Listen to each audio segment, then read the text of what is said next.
So then, sausage curbs. The big thing that most motorsport fans talk about at the moment, and talk about this kind of facet of track design, curbing. Now, Aidan Millwood has a good video where he talks about the history of curbing and brings it up to the present day in terms of things such as sausage curbs.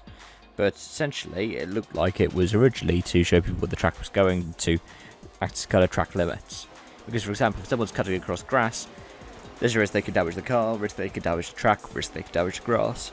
And on tracks that are in constant use, having to close it down for repair costs money.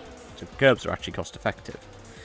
But then sausage curbs serves an extreme version of track limits policing. One that I'm sure most of us will disagree with in some way or another. And yeah, what can we do about it? Well, firstly, what we have to think about is how tracks are designed. I saw a video doing the rounds at the moment about, which is titled Sausage Curb Related Crashes, and some of them are just curbs with perforated edges. For example, Road America, which doesn't have sausage curbs, but the curbs have got a perforated edge and single seats can launch off them. We saw it in, was it Indy Lights? I think last year, where that was the case.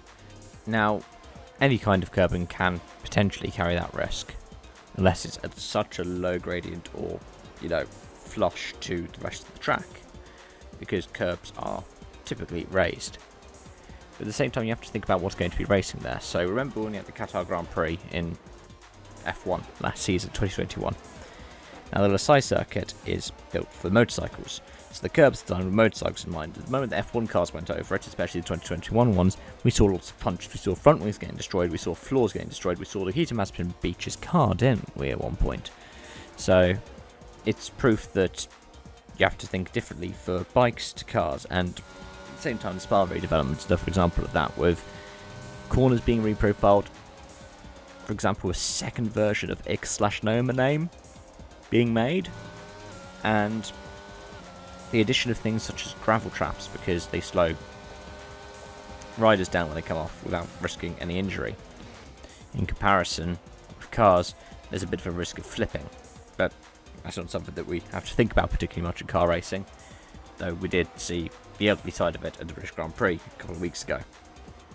But is it easy to say we have a solution?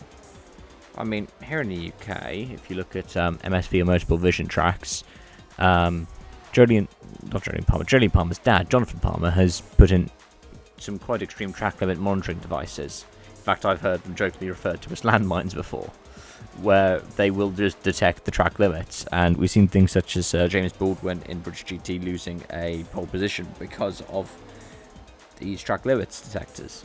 Something like that should be a standard, because the problem is they want to police track limits, but they don't want to actually have to police track limits, because then you see the situation the FIA ended up in on Saturday, where Sergio Perez blatantly cut the track, but they didn't investigate until the end of qualifying, after which he'd already advanced through a session because of an invalid lap time, which they had counted as valid because they hadn't policed the track limits. Something more uniform for that, I guess. That's probably the way to do it. But I'm not really that sure. So let me know your thoughts, let me know your suggestions, because yeah, we have to have a conversation about this. It is getting to the point where you're seeing lots of injuries, and we're lucky nothing worse has happened yet. Thank you so much for watching. Hope to see you around. Bye for now.